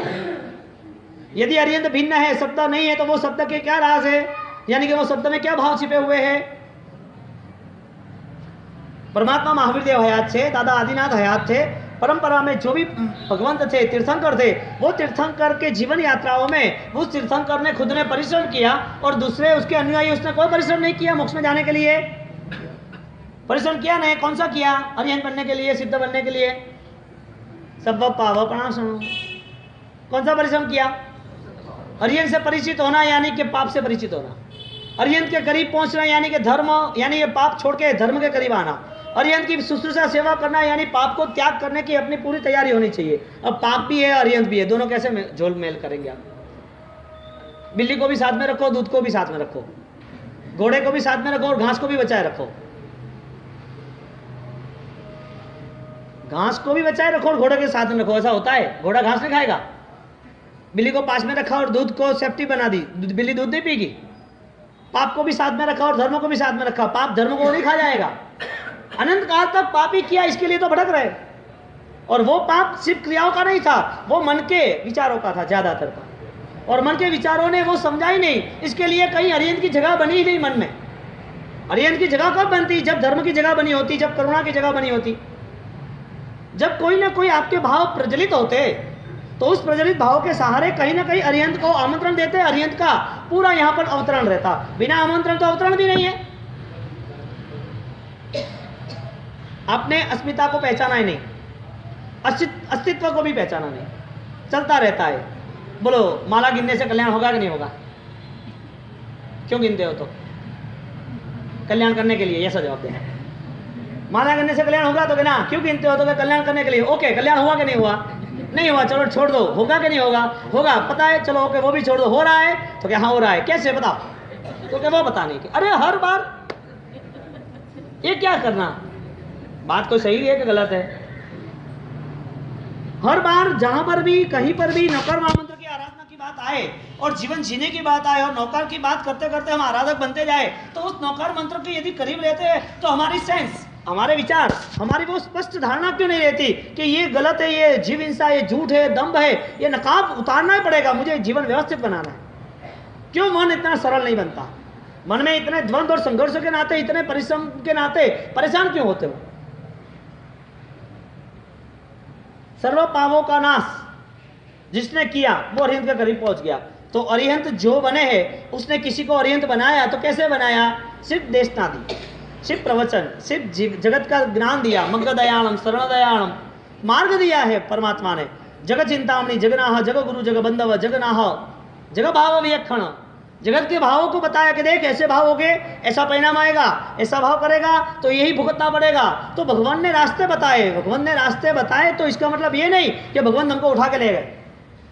गुरु गौतम जिनकी अपूर्व साधना, जिनकी वो छाया बन के रहे, उनको भी परिश्रम करना पड़ा। अनित्य भावनाओं के साथ वो मोक्ष में गए। ये संसार में कोई किसी का नहीं है, मुझे मेरे आत्मा का ही परिश्रम करना पड़ेगा। और वो चले, वो निकल गए आगे। अब अरिहंत तक पहुंचने के लिए तुम्हारे पास शब्द है या साधना है? साधना किस तरह की है? पापों के साथ रहने की, क्या पापों से मुक्त होने की? यानी पचखाण वो आपका अरिहंत का करीब का व्यवहार है। पचखाण में रहना, पापों का त्याग करना, हिंसा त्याग करना, सरल मन से पॉजिटिव थिंकिंग के साथ आपको आगे बढ़ना और सबके प्रति शुभ भावना करुणा के साथ रहना, वो अरिहंत की उपासना है। बोलो अरिहंत की उपासना 9 दिन के लिए करनी है कि 24 घंटे जिंदगी भर करनी है? मुझे मत समझाना। हाँ भाई सीधी बात है। जो महर्षि जो सिद्धात्मा होते हैं, वहां पर यहाँ श्लोक लिखा है, पेज नंबर 499, आप्त शब्द। इसमें आप्त यानी एक सिद्ध पुरुष, कुछ प्राप्त किया है, कुछ प्राप्त करने की कोशिश है, प्राप्ति के पीछे पूरा बल निर्मित कर रहे, पूरा बल लगा रहे। तो आप्त पुरुष भी हमारे यहाँ व्याख्या है, और भी बहुत सारे शब्द है। तो आप्त को लेके यहां पर शब्द रखे हैं उत्तराधीन सूत्र के, आचारांग सूत्र के, पाहुण पाहुण के, चंद्र प्रज्ञप्ति के और ठाणांग सूत्र के। इनके रेफरेंस यहाँ गुरु महाराज ने दिए हुए हैं। 5 आगम के नाम बोले। अब परिचित तो हो ना, पढ़ो ना लिखो कोई नहीं, परिचित तो हो ना। आप्त ही राग द्वेष मोहा नाम एकांतिक आत्यंतिकश्च क्षय सा यस्ति यस्या अस्ति सा आप्त। आप्त की व्याख्या रखी। आप्त कौन होता है? राग द्वेष मोह नाम, जो राग द्वेष और मोह है वो नाम एक। कितना 2-4 ग्रंथ पढ़ लिए, 2-4 तीर्थ यात्रा कर ली, 2-4 तप त्याग कर लिए, उसके ऊपर बैठने वाले का अहंकार कितना, जिंदगी भर तप त्याग किया, उसका अहंकार कितना। आंतरिक दशा ना बनी ना, इसके लिए अहंकार निर्मित हुआ। ये रिएक्शन बोलते हैं इसको। और रिएक्शन वाले 4 और मिलेंगे। और बोलो रिएक्शन कितना बड़ा दर्द है। आदमी को खत्म कर दे रिएक्शन, मनोगत भाव को खत्म कर दे, लहू का पानी बन जाता है, तुरंत ट्रीटमेंट चाहिए उसकी। और जैसी ट्रीटमेंट मिली कि सब रिकवरी आई, रिकवरी आते आते वो शांत बन जाता है। पता है ना, लहू का पानी होना है। कोई भी आपको सूट नहीं होता है केमिकल मेडिसिन का, और वो मेडिसिन का जो भी कंटेंट है वो आपको बॉडी को सूट नहीं कर रहा है, कोई रिएक्शन है, तो तुरंत ही शरीर में सब विकृति आनी शुरू हो जाएगी, जिसे हम रिएक्शन कहते हैं। वो विकृति शरीर में गड्ढे आ जाएंगे, आपको परेशानी हो जाएगी, शरीर अचानक फूल जाएगा, आंतरिक स्थिति पूरी बदल जाएगी। ये सब रिएक्शन आंतरिक अहंकार का था। और अहंकार का जो रिएक्शन हुआ वो व्यक्ति देखो लड़ाई झगड़े में पड़ा है। अपार शांति के लिए धर्म था, किसी के दोष न देख के स्वानुभूति और धर्म के नाते करुणा का धर्म था। सभी जीव को सुख देने की भावना के साथ हम दुख न देते, वही हमारा धर्म था। और जहाँ सुख देना था वहाँ हम तैयार हो जाते। यदि ये अवस्था को धर्म कहते हैं तो व्यक्ति घृणा वाला कैसे रह सकता है, यानी कि रिएक्शन वाला कैसे रह सकता है। ट्रीटमेंट होने के बाद रिएक्शन होता है, ट्रीटमेंट होने के साथ मौत में से बाहर निकल सकता है। भ्रांति का बचाव कोई ही नहीं है मौत के अलावा। भ्रांति में जुड़ा हुआ व्यक्ति कहीं पर भी सुरक्षित नहीं रह सकता। रिएक्शन हो गया और ट्रीटमेंट ना हुई तो क्या हुआ? धर्म के भाव यदि पता नहीं चला और धर्म चलता रहा, धर्म का रिएक्शन हुआ, क्या होगा? सबसे बड़ा नुकसान मानव बन जाओगे, सुख मिल जाएगा, परिवार मिल जाएगा, पब्लिक मिल जाएगी, लेकिन मन के भावों में मिथ्या भावों से धर्म में जुड़ा, वो मिथ्या भाव के धर्म वाला व्यक्ति वो कभी भी धर्म की श्रद्धा से नहीं जुड़ पाएगा। धर्म के उसके कोई इशारे नहीं मिलेंगे। सबसे बड़ा नुकसान मानव को मिलेगा आगे पुण्य के नाम पर। इस धर्म से की हुई जो भी गलत फहमियां थी, इस धर्म का जो रिएक्शन था, इस धर्म से जो अहंकार निर्मित हुआ था, इस धर्म के नाते जो भी हमने दाव प्रपंच जो भी माया दंभ किया है, उस धर्म के नाम पर की हुई व्यक्ति ने मन से वो परिशुद्ध न रहा, मन के विचारों से वो एकाग्र न बना, मन की भावनाओं को शुद्ध न बना पाया। उस व्यक्ति को धर्म करने के बाद, पुण्य मिलने के बाद दुनिया की पूरी सामग्री मिलेगी, लेकिन वो परमात्मा के धर्म को समझ नहीं पाएगा कभी भी। दुरुपयोग हो गया मन का, अभी मन तैयार नहीं होगा, और वो मन का दुरुपयोग ही हम कर रहे हैं बार बार। हमारी हर यात्रा को पुण्य के साथ ही जोड़ने की तैयारी है। हमारी हर यात्रा को सुख कैसे मिले उसकी हमारी तैयारी है। हमारा परिवार कैसे सुखी रहे, हमारा घर परिवार के आसपास के लोग हैं जिसमें जो हमारे करीब है उसको कैसे हम सुख दे सके, हमारे आसपास में जो भी जिसने हमें दुख दिया है, जो हमारी गलत बात करे उसे कैसे दुख दे। धर्म का मतलब करुणा थी, प्रेम था, आनंद था, पल्लवित था, प्रसन्नता थी। और धर्म करने वाला व्यक्ति ऐसी घृणा वाली जिंदगी जिए और करुणा सिर्फ एक ही कॉर्डन में, एक ही फुट में बांध ले, एक ही मकान में बांध ले, वो कैसे बनेगा? रिएक्शन आ गया बहुत बड़ा। प्रभु महावीर करुणा से जुड़े और करुणा परिपूर्ण पूरा व्यक्तित्व में छा गई, तो वो व्यक्तित्व वाला जो भी प्रभाव चंड कौशिक पे पड़ा, वो चंड कौशिक में करुणावान मिच्छामि दुक्कडम, अब मुझे कोई पाप नहीं करना, अब किसी की हिंसा नहीं करनी। प्रभु का पूरा प्रभाव उसके सिर पर आ गया, उसके दिमागों पे छा गया, उसके मनोभावों पे आ गया, उसके जीवन में पल्लवित बन गया। 15 दिन तक उसने क्षमा याचना थी जितने भी हिंसा हुई थी। सुख के बाद सुख, सबसे बड़ा धर्म आपकी आत्मा की चेतना की जागृति। आपके मनोगत भावों को आपने पहचाना, अब आपका पुरुषार्थ, आपका साहस आपके जीवन के परिवर्तन तक निकल जाएगा। अब आपको नई दिशा मिल गई, आपकी यात्रा शुरू हो गई।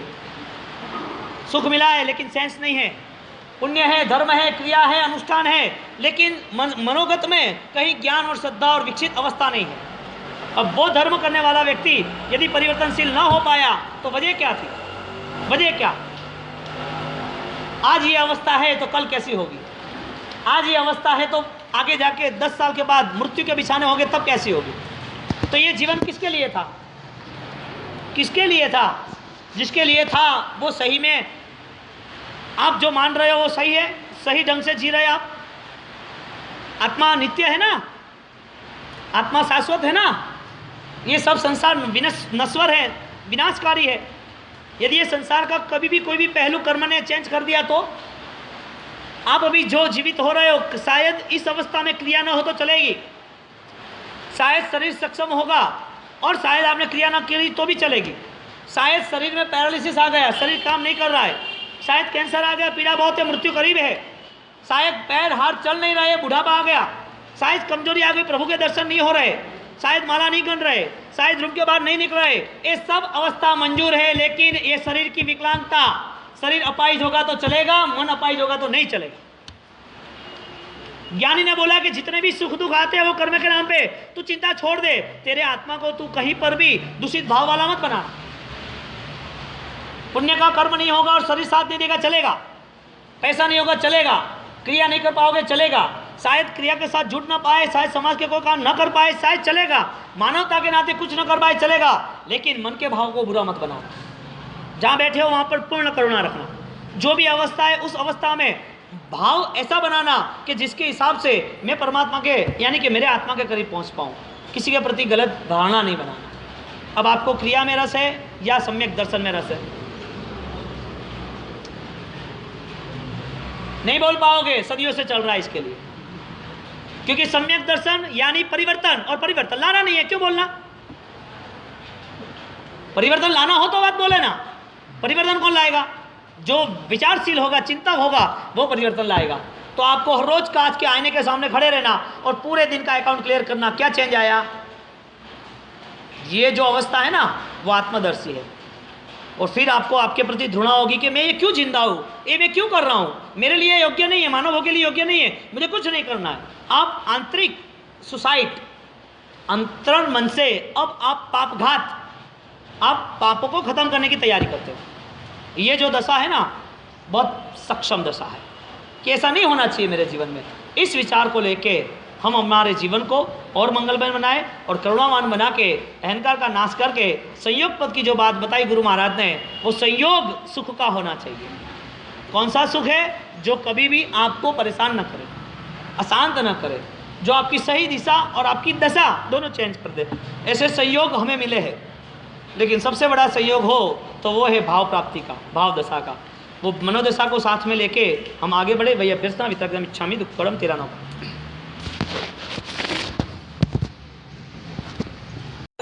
हाँ, जो धर्म के हीन है, जो भावहीन है, उनकी भी अनुकंपा करनी चाहिए। यानी इस विश्व में श्रेष्ठ से श्रेष्ठ यदि अनुकंपा कोई कर रहा है, विशिष्ट कोई दानी है, तो वो है प्रभु महावीर। उनने पूरे जगत के लिए करुणा की। क्या भगवान ने आपको सोना दान दे दिया, आपको घर दे दिया? नहीं, लेकिन आपको मोक्ष के परम सुख तक ले जाने का रास्ता दिया। ये जगत में कोई दे सकता है? दे सकता है तो कोई दान दे सकता है। विचार, ज्ञान, आत्ममुक्ति वो कौन दे सकता है? तो भगवान ने क्या दिया? भगवान की परंपरा में श्रवण भगवंतों ने क्या दिया? साधु भगवान आपके आस पास में, श्रवण भगवान की निश्रा आपको मिल गई। उनको क्या चाहिए था? वो तो छोड़ के आए। अब क्या चाहिए उनको? उनने क्या किया? अभयदान, जीवों का तो अभयदान दिया, जीव दया का तो पालन किया, चरण करणानुयोग, चारित्र के पालन में, सदाचार में तो आ गए। अब उनकी यात्रा चली भाव अनुकंपा की। मेरे आत्मा को कहीं पर भी दुर्गति में नहीं जाना, तो नॉर्मल लाइफ जितना हो सके इतने करुणा सभर आत्मा के करीब रहने की कोशिश शुरू करें।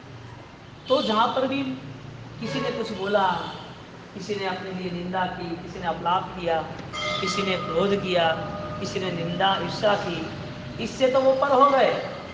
लेकिन बहुत बड़े मान सम्मान भी मिले तो भी सोचा कि ये मेरी संपदा नहीं है। इतने बड़े बड़े लोग भी चरण छूने लगे, चरण में झुकने लगे, फिर भी उससे उसका अध्यात्म नहीं है। क्यों? क्योंकि उनको पता है ये भौतिक सामग्री कोई सुख का रास्ता नहीं। तो बहुत कुछ मिल गया, बहुत कुछ संग समाज देने वाला है, लेकिन उनके पास त्याग है। तो ये हुई अनुकंपा। आप यदि श्रवण भगवान की निष्ठा में हो, इच्छामी क्षमा समणो मंदिरों जावणी जाए निस्सी आए, मैं मस्तक से वंदन इसीलिए करता हूँ जो संसार में निषेध है निस्सी आए, उसका त्याग का वरदान मुझे दो। अब गुरु भगवान के पास जाना है तो क्या पाना है? विचार का दान, विचार से अनुकंपा, द्रव्यानुकंपा। यहाँ पर ये द्रव्यानुकंपा की व्याख्या है। अब आगे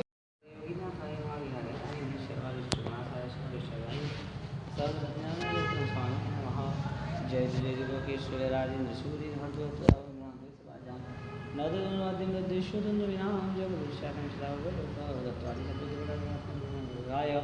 जयंद्र रत्नदायकाय देवाय तमो दीनाय।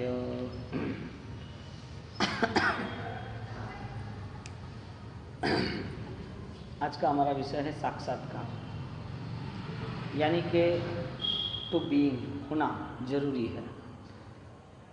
यहाँ पर श्रेष्ठ कला ये है कि आपकी आँख नहीं देख रही, आपका ज्ञान देख रहा है। आपकी कान नहीं सुन रही, आपका ज्ञान ग्रहण कर रहा है। आपका देह वो क्रिया नहीं कर रहा है, आपका ज्ञान वो करता हो गया है, यानी करने वाला हो गया। यानी कि क्षण भंगुर के अंतर्गत विराट ज्ञान समाया नहीं जाता। क्षण भंगुर देह, क्षण भंगुर संसार, उसमें विराट शाश्वत ज्ञान कैसे समा जाता है? एक छोटे बूंद को आपने बोल दिया कि तेरे ऊपर हम बाल्टी रख देते तो संभाले उसको, वो तो संभव ही नहीं था। तो हमारी जो चेतना है उसे हम ज्ञान दें, यानी कि हर वक्त हम सोते खाते पीते उठते बैठते हर वक्त वो चेतना साथ में रहती है, ज्ञान साथ में रहता है। तो ज्ञान वाला जीव वो जो भी परिस्थितियों में जो भी कार्य करता है उस कार्य में जुड़ा हुआ, उसके साथ जो भी हो रहा है उसमें उसका साक्षी भाव तैयार हो। साक्षी भाव किसे कहेंगे? जो हमारी चेतना ग्रहण करने के बाद वो प्रतीति करती है।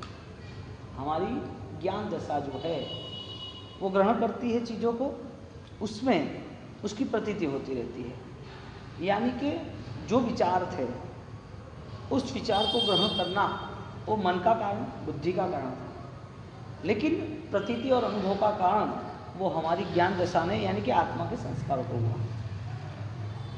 तो जहाँ साक्षी यानी टू बीइंग, टू प्रेजेंटेशन, आप जहाँ पर हो, विद्यमान हो, तो पहली शर्त ये बनी कि आप हो कौन? आप कौन? तो जवाब मिलेगा कि मैं आत्मा हूँ। इस सब अभिगम को यदि मैं अपना रहा हूँ तो वो मैं नहीं अपना रहा, मेरा देह नहीं अपना रहा, मेरी धर्म क्रियाएं नहीं अपना रही। ये माध्यम बना है मेरे ज्ञान के लिए। मेरा ज्ञान माध्यम नहीं था, मेरी ज्ञान तो परिपूर्ण चेतना थी। लेकिन मैं जो कर रहा हूँ वो देह का कार्य है, वो कर्ता कर्म है, वो कार्य पूरा जो हो रहा है वो संसार अवस्था है, जो कार्य हो रहा है वो धर्म अवस्था भी है। तो संसार अवस्था, धर्म अवस्था, देह का जो भी गतिशील का स्वभाव था, उम्र बढ़नी, जुआनी, बुढ़ापा, गड़बड़ आना, दर्द आना, कुछ मिलना करना, ये सब कार्यक्रम इसमें हम करता नहीं थे। यानी कि हमने, हमारी ज्ञान दशा ने ये सब नहीं किया था, हमारी अज्ञान दशा ने किया था। ज्ञान दशा ने किया होता तो उसको वापस नए कदम उठाने नहीं होते। ज्ञान दशा ने ही किया होता तो परिपूर्ण चेतना हो जाती। सुख यदि उसने पा ही लिया होता, सुख उसे मिल ही गया होता, तो फिर सुख के लिए उसे अभाव भी न रहता और सुख की लालसा भी न रहता। यानी सुख जब भी पाया था परिपूर्ण होता, अधूरा नहीं रहता। तो हमारी जो भी विचार श्रेणी ज्ञान दशा थी, इसे हम ज्ञान कहते हैं। लेकिन इस ज्ञान और विचार को वास्तविक स्थिति से, संसार से जुड़े होने के नाते उसे हम अज्ञान कहते हैं। तो यहाँ पर जब भी हम जन्म मरण करते रहे, हम कोई भी अवस्था में हमारा जन्म रहा, कोई भी अवस्था में हमारा कार्य रहा, तो हम नहीं थे। हमारी भ्रमणा वही रही कि हम वो ही बन गए। हमें जो मिला उसमें ही हमारी पूरी दृष्टि को हमने इन्वॉल्व कर दिया, वहाँ ही हमने अनुसरण कर दिया। हमारा दृष्टिकोण यानी हमारा अभिगम, क्या हमें होना था, विद्यमान क्या है हमारे में, क्या संभावना है, उसकी कोशिश नहीं हुई, यानी कि साक्षी भाव की, यानी कि साक्षात्कार की, यानी कि अवतरण की। सुख पाने वाला व्यक्ति या तो अधूरा या तो परिपूर्ण है। तो सुख जब भी मिला तब भी फीका था, इसके लिए अधूरा रहा, और वो सुख के पीछे इतना परिश्रम रहा, जब भी मिला तो ऐसा लगा कि इससे कुछ मिलेगा, इधर कुछ मिलेगा, ये मिल गया तो चलो अच्छा है। तो बार बार वापस चाह तो वो खड़ी रहेगी, आकांक्षा तो खड़ी रहेगी, वहाँ की वहाँ ही। मिला तो था ही, लेकिन मिलने के बाद उसकी प्रतीति नहीं हुई ना, वो चला भी गया। यानी कि विचारक और चिंतक, उसका स्टेटमेंट कभी शाश्वत नहीं होता है। जो विचारक होता है, जिसने अपनी जुबानी में कोई ना कोई चिंतन किया था, जो कोई स्टेटमेंट दिया था, तो उसके बाद वो शायद 15-20 साल के बाद वो चेंज भी कर सकता है। क्यों? क्योंकि वो शाश्वत नहीं रहा। पश्चिम लोगों ने सुख ढूंढने की कोशिश की 2500 साल तक प्रभु महावीर के बाद, फिर भी वो परिवर्तनशील यानी सही रास्ता नहीं मिला। हमारी इस आर्यभूमि में, हिंदुस्तान में खोज करने की आवश्यकता ही नहीं थी, क्योंकि अभिगम ही वही था आत्मा के नाम का। यदि 5000 साल पुराना, यदि पतंजल का, ऋषि पतंजल का यदि योग देखा जाए तो वो अध्यात्म के नाम पर था। आगे बढ़ के परंपराओं में जिसने भी हिंदुस्तान की संस्कृति स्वीकारी थी, वो हिंदुस्तान की संस्कृति के लिए उनको एक ही बात कही जाती है, अद्वैत, जहाँ पर आत्मा के अलावा कुछ नहीं। अब आत्मा है और आत्मा से अलावा भिन्न है। एक बात रही अद्वैत की, जिसे मैं मान सकते हैं, वैदिक परंपरा कहेंगे, सनातन धर्म कहेंगे। एक बात कहेंगे, ब्रह्म सत्य जगत मिथ्या, विश्व में ब्रह्म ही सत्य, जगत पूरा मिथ्या। एक बात कहे कि शाश्वत की यात्रा, अध्यात्म। तो विश्व के धर्मों में यदि प्राचीनतम कोई धर्म है, तो वो धर्म कहीं पर कोई क्रिया में और चिंतनों में और विचारों में बंधा हुआ था ही नहीं। चाहिए कोई धर्म विचारक और क्रियाओं में बंधा हुआ था ही नहीं। धर्म सिर्फ और सिर्फ ज्ञान चेतना से जुड़ा हुआ था। यानी कि कोई भी आत्मा परिवर्तन ला सकता था, कोई भी व्यक्ति अध्यात्म के भाव से परिवर्तन ला सकता था। परिवर्तन जो मूलभूत हुआ वो कई सालों तक नहीं हुआ था, तो हुआ तो किस वजह से हुआ? तो उसकी ज्ञान दशा और जागृत हो गई। अब हम मूलभूत बात पर आते हैं, इस बैकग्राउंड को लेके कि साक्षी भाव यानी विद्यमान होना। आप गाड़ी चला रहे हो, आगे जाके 3 किलोमीटर के आगे एक्सीडेंट हुआ है और आपने देख लिया है, मैसेज भी आपको पता है कैसा हुआ है, 2 गाड़ी टकरा गई है दोनों, और वहाँ पर लोग इंजर्ड हुए, मर नहीं गए, कोई अस्पताल भी ले गए, आपको पता चला। आप 3 घंटे के बाद आपकी ऑफिस पर आए और बोला कि 12 बजे आप निकल रहे थे, 11 बजे तो वहाँ एक्सीडेंट हुआ, ऐसा मैंने सुना है। अनजान व्यक्ति ने आपको पूछ लिया, आपका जवाब रहेगा हाँ सही बात है। पास वाला दूसरा व्यक्ति बोलेगा कि भैया वो उज्जैन में वहाँ रोड पर जाते वक्त कोई गाड़ी पलटी खा गई। आप बोलोगे नहीं मुझे पता नहीं, सुना तो है।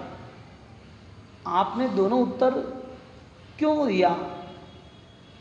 अच्छा, किसके सहारे दिया? जब जो लोग सिटी में इंजर्ड हुए थे उसमें आप वहाँ थे, यानी आप प्रेजेंट थे। जो हाईवे पर एक्सीडेंट हुआ जहाँ आप नहीं थे, जब आपकी एब्सेंट थे, तो आपने बोल दिया कि मुझे पता नहीं भाई, सुना है। यानी कि जो घटना के साथ आप जुड़े हो, जिस घटनाओं से आप परिचित हो, उसमें आपका सही बोध है वो आप बताओगे, आज नहीं तो बाद में। यानी कि सही घटनाओं का बोध होने के बाद, सही घटनाओं से परिचित होने के बाद आपकी धारणा स्पष्ट बन जाएगी। आपकी धारणा कहीं पर भी डिस्टर्ब क्यों? आपको कोई पूछेगा रोड पे एक्सीडेंट हुआ, आप बोलोगे यार एक्सीडेंट ने रोड पर ने, आप क्यों ऐसे गोल गोल जवाब दोगे? आप परेशान होगे, आपको पता ही स्पष्ट जवाब दोगे हाँ ये कंफर्म हुआ ही था। तो ये बात यहाँ पर जो एक दृष्टांत दिया, उसके स्तर पर हम लेते हैं कि हम अध्यात्म की कौन सी घटना से परिचित हो रहे हैं। हम धर्म प्रवृत्ति के बाद जीवन में हर परिस्थितियों के मोड़ों के साथ हम किस जगह पर प्रेजेंटेशन है, किस जगह पर हम परिचित है, संसार की घटनाओं से परिचित होने के बाद भी उसकी वैल्यू नहीं थी, परिचित होने के बाद भी वो आपको कहीं पर ले नहीं गई सफलता। धर्म की जो भी घटना थी उसमें हम हर वक्त अचेतन मन, विचार रहित, श्रद्धा रहित, सद्भावना रहित, बहुमान रहित, हमने कुछ सोचा ही नहीं। यानी आपकी वो सेंस क्लियर होनी चाहिए। साक्षी भाव की शुरुआत सम्यक दर्शन से होती है। हाँ, तो सम्यक दर्शन किसे कहा? उसे सही पता है, सही क्या है वो कैसे करना वो भी पता है, गलत क्या है उसे भी वो स्पष्ट पता है। यानी उनके हर वक्त, उनकी हर प्रक्रिया उनके लिए गलत फहमी रहित रहेगी। वो कभी खड्डे में नहीं पड़ेगा, गलत फहमी नहीं रहेगी।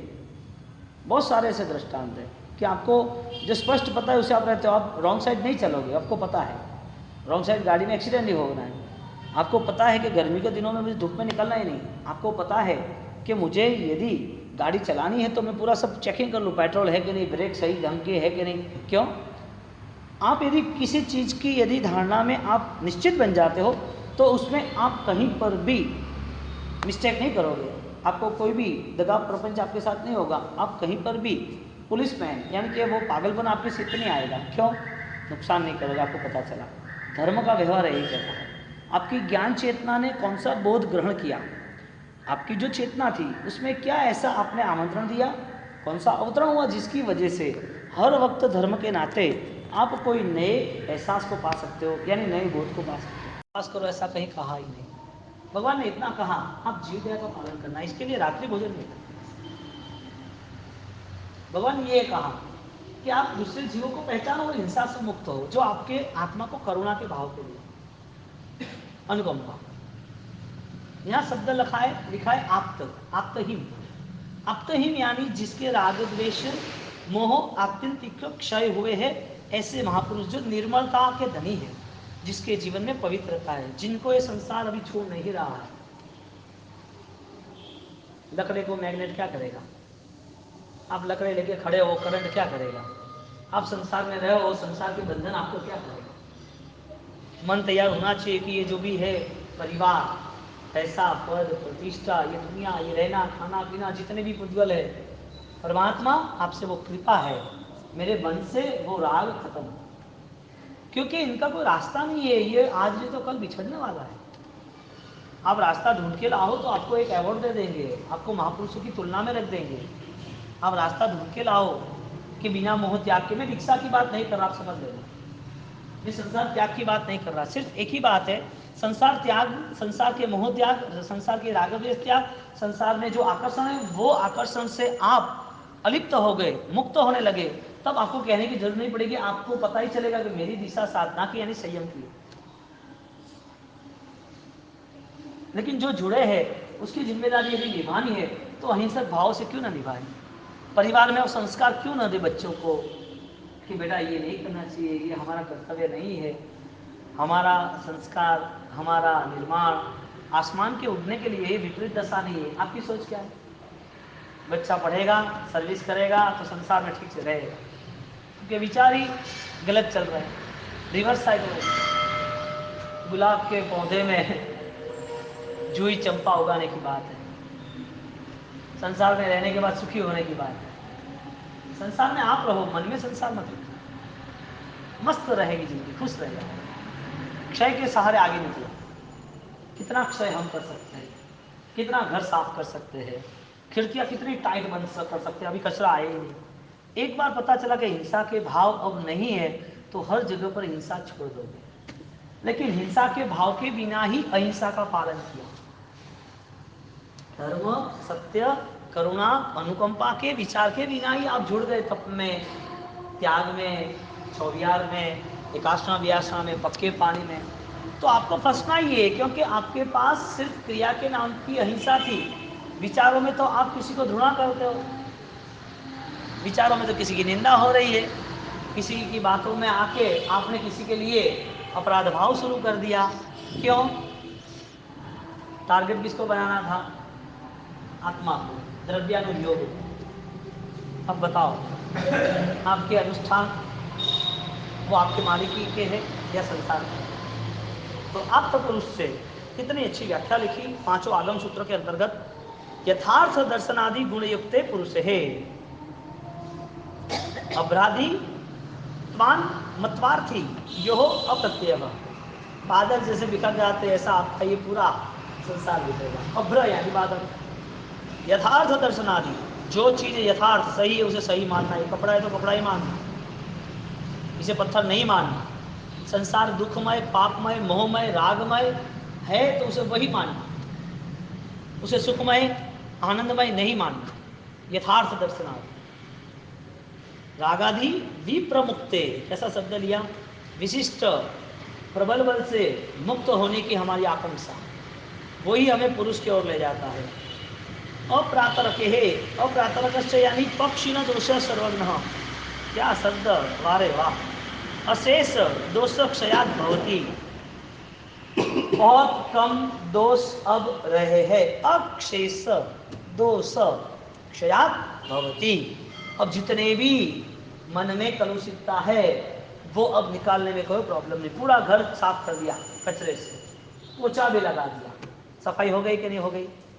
अब कहीं पर छोटे छोटे छिद्र नहीं, छोटे छोटे कूड़े कचरे पड़े, छोटी धूल पड़ी है, कहीं पर भी कुछ छोटा भी कचरा पड़ा है तो उसके निकालने में पहले जो निकाला था उतनी अब कोशिश नहीं करनी, इतना बल नहीं लगाना। क्यों? हाथ से उठा लिया, निकाल दिया।